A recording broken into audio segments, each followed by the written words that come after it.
the ankle and on the knees area, and these are the X-ray.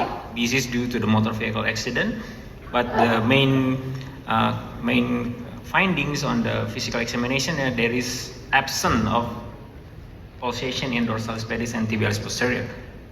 And here are the X-rays. So maybe we'll start from Dr. Yaiz.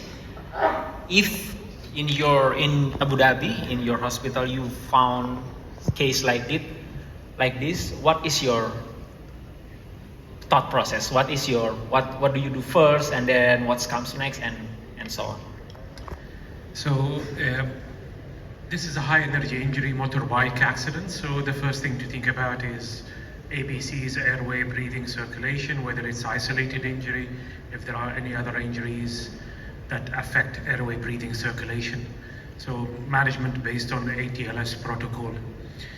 If this is an isolated injury, then the thinking process is it's a high energy, significant soft tissue injury, need for acute debridement and stabilization. So this is a case that needs to go to OR as soon as possible.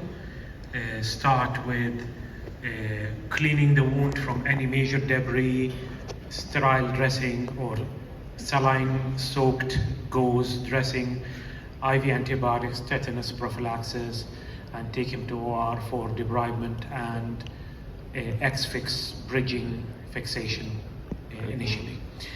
Of course, you need to think about distal neurovascular status. You need to check about pulse, and if time allows and if there's any concern about pulse, think about a CT angiogram, which may help you identify any potential vascular injury as well.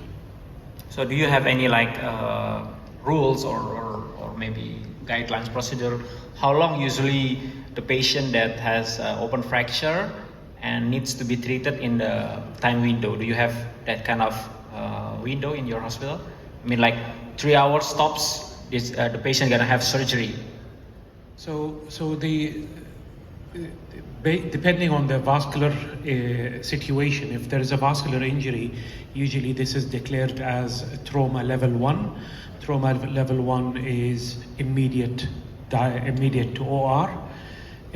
Our protocol for CT is CT angio, arterial phase and venous phase for all trauma. So this is a young patient who, when they go to CT, they'll have an arterial phase for this, and it will show if there's any vascular injury. If there's no vascular injury, then this usually goes as trauma level 2, which is within 2 hours. Okay, very excellent question. So how about Dr. Miguel? Any additional information, or do you do anything different with cases like this?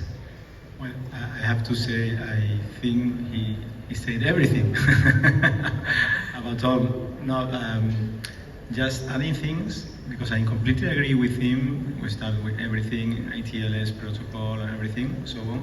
So if we just think about the injuries, in open fractures for us, the main thing is that we start with the antibiotics from the very first instant that the patient enters the hospital. And we just make a photo of the injuries. We just release if there is big things or like wood or grass or whatever, but just softly try not to touch, cover with wet compresses and close it, and then we do the images as he said, and we go to the OR. We don't touch, we don't clean at the emergency anymore.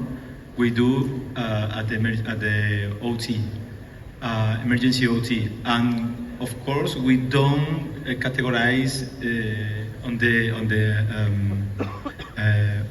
open fracture until we have done all our debridement.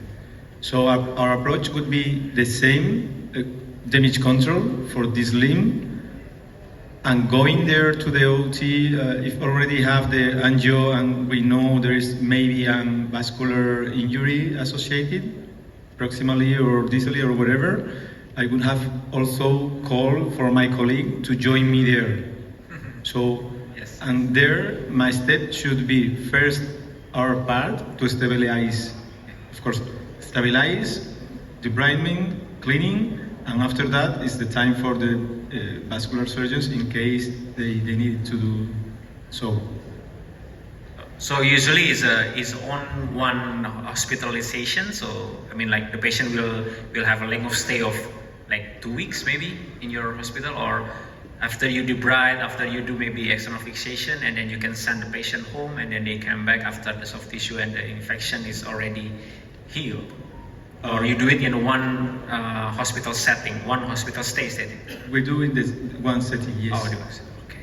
All right, and then I'm going to move on to the attending at the time. I believe this is your case, Dr. Ade, if I'm not mistaken, or Dr. Radi. Maybe you can give us what did you do in for this case, and what's different from Dr. Miguel or Dr. Ferraz already described the step by step. I think this is the Dr. Radi's patients. Okay. I think. And then from this case, we can see there is two locations in the tibia combination fractures, the same bone in the proximal and distal, and then the skip soft tissues condition in the mid sub is good conditions. So we can difference the two mechanism of injuries, and then the both of the mechanism of injury is direct impact.